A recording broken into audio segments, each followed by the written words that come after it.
भगवत गीता एक ऐसा लेख है जिसमें हमारे जीवन में आने वाली हर समस्या का समाधान है। श्रीमद् भागवत गीता हिंदू धर्म के सबसे स्वीकृत और लोकप्रिय ग्रंथों में से एक है। गीता महाभारत का ही एक हिस्सा है जो एक परेशान और व्याकुल योद्धा अर्जुन और उनके सारथी श्री कृष्ण के बीच का संवाद है। गीता में वर्णित 4 अमूल्य ज्ञान को अपनाकर आप सभी आत्मनिरीक्षण की कला और जीवन को सही तरीके से जीने का तरीका सीख सकते हैं। ये सीख समय का महत्व। इस दुनिया में सबसे अनमोल और कीमती चीज़ पैसा और दौलत नहीं बल्कि समय है, क्योंकि खोया हुआ पैसा कड़ी परिश्रम और कड़ी मेहनत से वापस मिल सकता है, लेकिन खोया हुआ समय भी वापस नहीं मिल सकता। ये वो खजाना है जो किसी को भी पल में मजबूत और पल में कमज़ोर बना सकता है। हमारा ये जीवन भी रेत की घड़ी की तरह है, जहाँ नीचे गिरती रेत हमारे अतीत है और ऊपर पड़ी रेत हमारा भविष्य है। हम ना तो ऊपर की रेत को गिरने से बचा सकते हैं और ना ही नीचे की रेत को वापस ऊपर डाल सकते हैं। हम उस समय उस केंद्र में रह रहे हैं जहाँ से रेत धीरे धीरे ऊपर से गिरती है, और इसी को हम वर्तमान कहते हैं।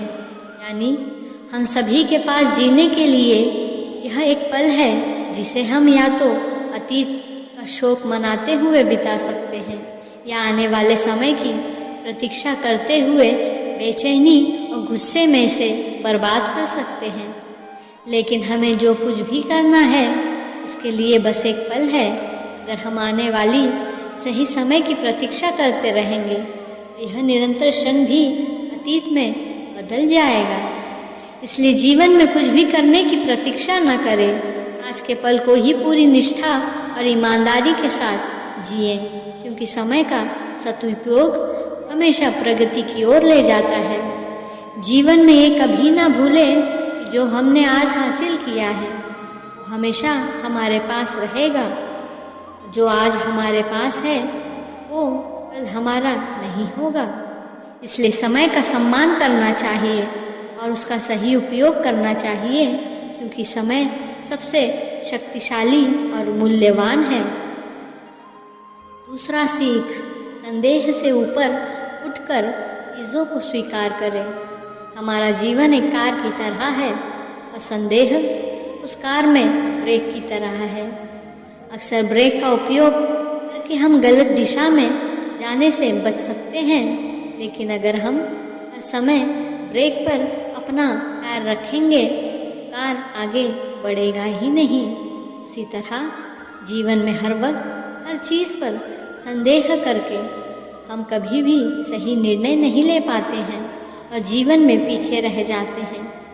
संदेह हमारी सोच को धुंधला कर देता है और हमें हर चीज़ की जांच करने के लिए मजबूर कर देता है कि हम हर चीज़ और व्यक्ति में दोष ढूंढना शुरू कर दें और उन्हें कभी भी अपनी मर्जी से स्वीकार नहीं कर पाते हैं। अगर जीवन में आगे बढ़ना चाहते हैं और कुछ हासिल करना चाहते हैं, बिना संकोच के हमें चीज़ों को स्वीकार करना चाहिए। जहाँ सही मात्रा में संदेह एक बुद्धिमान व्यक्ति की निशानी माना जाता है, वही अत्यधिक संदेह वो जहर है जो आपको आगे बढ़ने से रोकता है।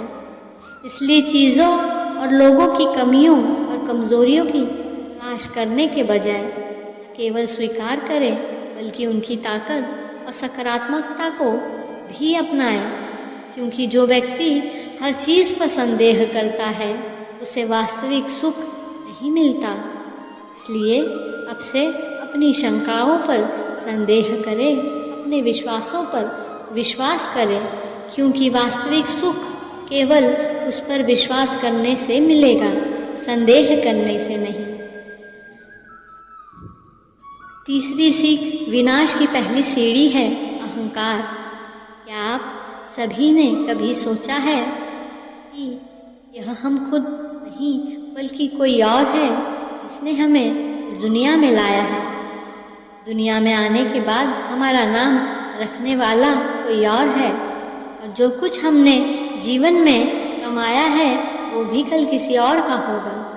जब दुनिया में आने से लेकर दुनिया छोड़ने तक हमारा कुछ भी नहीं है, हम चीज़ों पर गर्व क्यों करते हैं? आप अपनी कमियों, अपनी चीज़ों या अपने पैसे पर घमंड क्यों करते हैं? आज हमने जो कुछ भी हासिल किया है वो कल हमारा नहीं हो सकता, और अगर हमारा है भी तो हमारे जाने के बाद किसी और का हो जाएगा। फिर उस पर घमंड करने का क्या फ़ायदा जिस पर हमारा पूरा अधिकार ही नहीं है।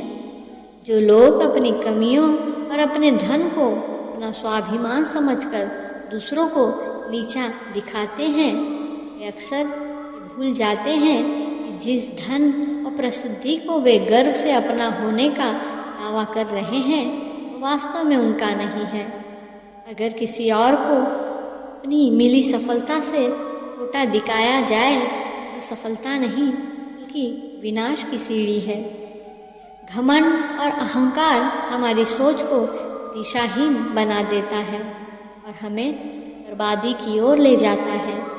जिस सोच से हमने लाखों ऊंचाइयां हासिल की है वही सोच अब दूसरों की निंदा और आलोचना में ही इस्तेमाल होती है। इतना ही नहीं, अहंकार के नशे में धुत व्यक्ति सही गलत को नहीं पहचानता और अपने को संस्कार में श्रेष्ठ समझने लगता है, और ऐसा करने से उसका पतन निश्चित है। इसलिए जीवन में हमेशा नम्रता और सम्मान से रहना चाहिए और दूसरों की मदद और उनकी खुशी में खुश रहना चाहिए, क्योंकि अहंकार, घमंड और ईर्ष्या विनाश की पहली सीढ़ी है। चौथा है, गुस्सा मनुष्य को खोखला कर देता है।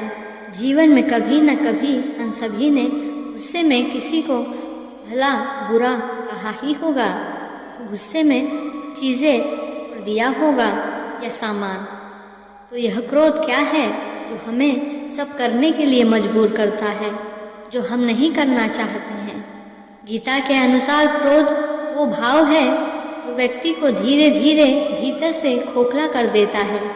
जैसे लकड़ी का दीमक धीरे धीरे अपनी मजबूत लकड़ी को खा जाता है और उसे दुर्बल और कमज़ोर बना देता है, उसी तरह क्रोध व्यक्ति की मानसिक इंद्रियों हावी हो जाता है और उन्हें खोखला करने लगता है। क्रोध के प्रभाव में आने वाले व्यक्ति को ना तो रिश्तों की परवाह होती है और ना ही सम्मान की। वह बेफिक्र और लापरवाह होकर खुद को दूसरे से ऊंचा और सही मानने लगता है। क्रोधित व्यक्ति अपने आप पर नियंत्रण खो देता है और हिंसक और आक्रामक व्यवहार करने लगता है। क्रोधित निर्णय और क्रोध में किए गए कार्य केवल निराशा और असफलता की ओर ले जाते हैं। विवेक और धैर्य खोने पर व्यक्ति धैर्य और सब्र का बांध तोड़ देता है और क्रोध को अपने ऊपर हावी होने देता है, जिसके बाद वो ना तो अपनों का होता है और ना ही खुद का। व्यक्ति के स्वभाव में धीरे धीरे क्रोध घर कर लेता है, वह उसे अंदर से खोखला और भावहीन बना देता है। इसलिए सफलता और खुशी पाने का सही तरीका विनम्रता और प्रेम है, क्रोध नहीं। जीवन में कभी भी क्रोध को अपने ऊपर हावी ना होने दे। क्रोधित होने पर क्रोध को शांत विनम्र रखने की कोशिश करें। ऐसा करने से न केवल आपका गुस्सा कम होगा बल्कि आपका खुद पर नियंत्रण और आत्मसंयम भी मजबूत होगा।